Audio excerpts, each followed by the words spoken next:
കൊച്ചിയുടെ പുറം കടലിൽ മുങ്ങിയ MSC എൽസ 3 കപ്പൽ ദൗത്യം വൈകും. കടലിനടിയിൽ നിന്ന് കപ്പൽ പൂർണ്ണമായും പുറത്തെടുത്ത് മാറ്റാൻ 1 വർഷമെങ്കിലും എടുക്കുമെന്ന് MLC കമ്പനി അറിയിച്ചു. കപ്പലിലെ എണ്ണ നീക്കം ചെയ്യൽ പുരോഗമിക്കുകയാണ്. ഒപ്പം കപ്പൽ കടലിൽ തുടരുന്നതിൽ മത്സ്യത്തൊഴിലാളികളും ആശങ്കയിലാണ്. മെയ് 24-നായിരുന്നു MLC എൽസ 3 എന്ന കപ്പൽ കേരള തീരത്ത് അറബിക്കടലിൽ മുങ്ങിയത്. 4 മാസം പിന്നിട്ടിട്ടും ഈ കപ്പൽ പുറത്തെടുക്കാനുള്ള നടപടികളിലേക്ക് അധികൃതർ കടന്നിട്ടില്ല എന്നാണ് ലഭ്യമാകുന്ന വിവരം. ഇവർ പറയുന്ന വിശദീകരണം പ്രതികൂലമായിട്ടുള്ള സാഹചര്യം ഉണ്ടായി, കാലാവസ്ഥയുണ്ടായി. അതിനുശേഷം ഇപ്പോൾ അവർ ചെയ്യുന്ന ദൗത്യം എന്ന് പറയുന്നത് ഈ ഇന്ധനങ്ങൾ, ഈ ഷിപ്പിൽ നിന്നുള്ള ഇന്ധനം, ഓയിൽ, അത് ഒരു തുള്ളി പോലും ചോർന്നു പോകാതെ മറ്റൊരു കപ്പലിലേക്ക് പമ്പ് ചെയ്യുന്ന പ്രവൃത്തിയാണ് നടന്നുകൊണ്ടിരിക്കുന്നത്. അതിന് അല്പം സമയമെടുക്കും. അതിനുശേഷം മാത്രമേ ഇത് ഉയർത്തുവാൻ കഴിയൂ. അതിനു വേണ്ടിയിട്ടുള്ള പഠനം ആരംഭിച്ചു കഴിഞ്ഞു. പക്ഷെ അതപ്പോഴും ഒന്നിച്ച് ഈ കപ്പൽ പുറത്തേക്ക് എടുക്കുവാൻ കഴിയുമോ, അതോ ഓരോ ഘട്ടമായി മാത്രമേ എടുക്കാൻ കഴിയുകയുള്ളൂ എന്ന രീതിയിലുള്ള പഠനമാണ് ഇപ്പോൾ നടന്നുകൊണ്ടിരിക്കുന്നത്. എന്തായാലും 1 വർഷമെങ്കിലും വേണ്ടി വരും ആ കപ്പൽ പൂർണ്ണമായും പൊക്കി മാറ്റുന്നതിനെന്നുള്ളൊരു വിശദീകരണമാണ് അധികൃതരിൽ നിന്നും ലഭിക്കുന്നത്.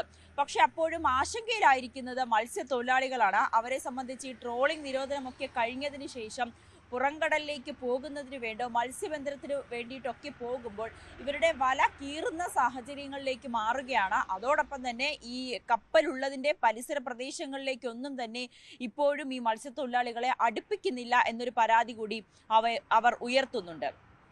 എന്തായാലും ഈ ഒരു വിഷയം മുന്നിൽ നിൽക്കുമ്പോൾ എന്ത് നടപടിയാണ് സർക്കാർ തീരുമാനിക്കുന്നത്, അല്ലെങ്കിൽ സർക്കാർ ഇതിലൊരു നിയമ നടപടിയിൽ എത്രമാത്രം കാര്യക്ഷമമായി മുന്നോട്ട് പോകുന്നു എന്നുള്ളൊരു ആശങ്ക കൂടി മത്സ്യത്തൊഴിലാളികൾ പങ്കുവെക്കുന്നുണ്ട്. ഈ സർക്കാർ ഏതാണ്ട് ഈ വിഷയം വിട്ട മട്ടാണ്. ഈ ഒരു നഷ്ടപരിഹാരം ആവശ്യപ്പെട്ടു, സർക്കാർ ആവശ്യപ്പെട്ട നഷ്ടപരിഹാരം നൽകാൻ കഴിയില്ല എന്നാണ് കമ്പനി അധികൃതർ പറയുന്നത്.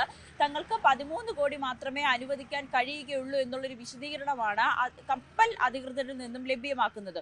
പക്ഷേ സർക്കാർ ഇതിൽ കൂടുതൽ നടപടികളിലേക്കോ മത്സ്യത്തൊഴിലാളികളുടെ സങ്കടം കാണുന്നതിലേക്കോ കണ്ണു തുറക്കുന്നില്ല എന്നൊരു വിഷമം കൂടി മത്സ്യത്തൊഴിലാളികൾ ഉന്നയിക്കുന്നുണ്ട്. എന്നാലും ഏറ്റവും ഒടുവിലായി ലഭിക്കുന്ന വിവരം അനുസരിച്ച് ഈ കപ്പൽ ഉയർത്താൻ ഇനിയും സമയം ആവശ്യം വരും എന്നതാണ്. ഇതിന് കോടതി അടക്കം ഇതിലൊരു നടപടി, ശക്തമായിട്ടുള്ള നടപടി സ്വീകരിക്കണമെന്ന താക്കീതൊക്കെ നൽകുന്ന സാഹചര്യം ഉണ്ടായെങ്കിൽ പോലും ഈ കപ്പൽ അധികൃതരുടെ ഭാഗത്ത് നിന്നും ഒരു വേണ്ട ഊർജ്ജസ്വലത ഈ കപ്പൽ എടുത്ത് മാറ്റുന്നതിന് വേണ്ടിയിട്ടുള്ള നടപടികളൊന്നും തന്നെ ആരംഭിച്ചിട്ടില്ല എന്നാണ് വ്യക്തമാകുന്നത്.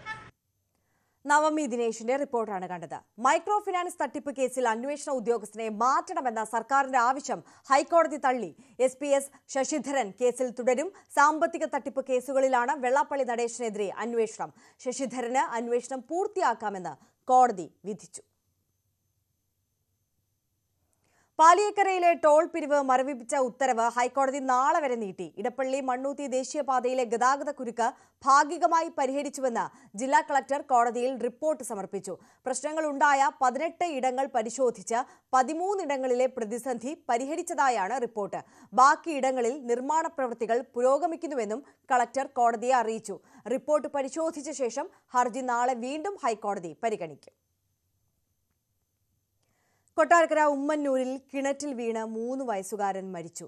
ബൈജു അമ്മു ദമ്പതികളുടെ മകൻ ദിലിൻ ബൈജു ആണ് മരിച്ചത്. വക്ക് കെട്ടാത്ത കിണറ്റിൽ വീണായിരുന്നു അപകടം. വിനീഷ് ചേരുന്നു കൂടുതൽ വിവരങ്ങളുമായി. വിനീഷ്, അതിദാരുണമായ ഒരു സംഭവമായി പോയല്ലോ.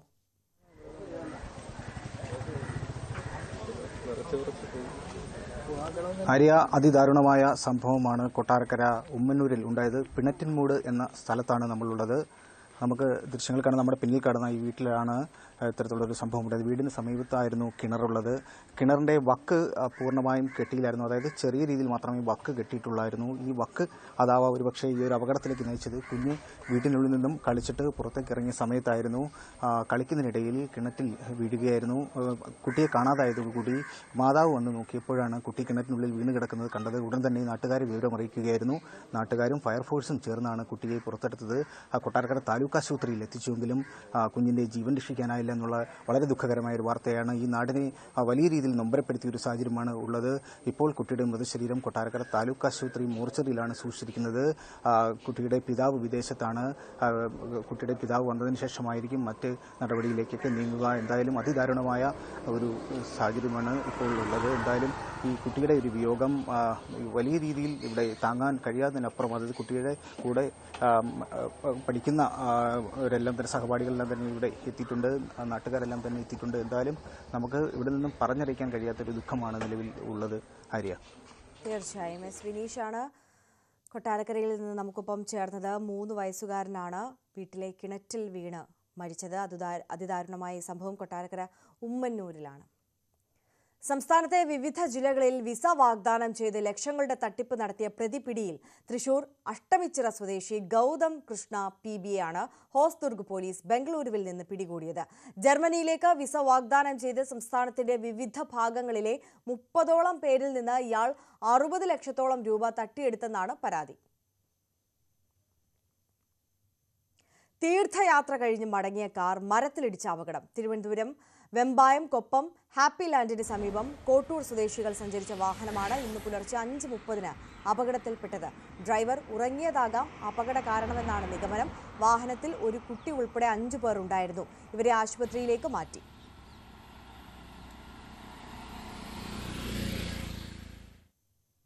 തിരുവനന്തപുരം മാർനല്ലൂരിൽ സ്കൂൾ ബസിനടിയിലേക്ക് ബൈക്ക് ഇടിച്ചു കയറിയ അപകടം. ബൈക്ക് ഓടിച്ചിരുന്ന യുവാവ് രക്ഷപ്പെട്ടത് അത്ഭുതകരമായി. മാർനല്ലൂർ കുന്നിലായിരുന്നു സംഭവം. റോഡ് സൈഡിൽ പാർക്ക് ചെയ്തിരുന്ന മീൻ വണ്ടിയെ മറികടന്നെത്തിയ ബസിനെ കണ്ട് നിയന്ത്രണം വിട്ട ബൈക്ക് വെട്ടിക്കുന്നതിനിടെ വീഴുകയായിരുന്നു. സ്വകാര്യ കമ്പനിയിൽ ജോലി ചെയ്യുന്ന പുന്നാവൂർ സ്വദേശി ജോസ് ആണ് അപകടത്തിൽപ്പെട്ടത്.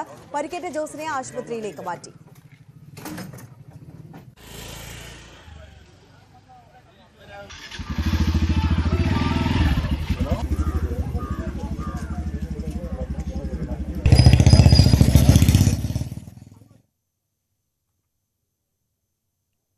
മലപ്പുറം പെരിന്തൽമണ്ണ മണ്ണാർമലയിൽ വീണ്ടും പുലിയെ പിടികൂടാൻ സ്ഥാപിച്ച കൂടിന് സമീപത്തെ CCTV ക്യാമറയിലാണ് ദൃശ്യങ്ങൾ പതിഞ്ഞത്.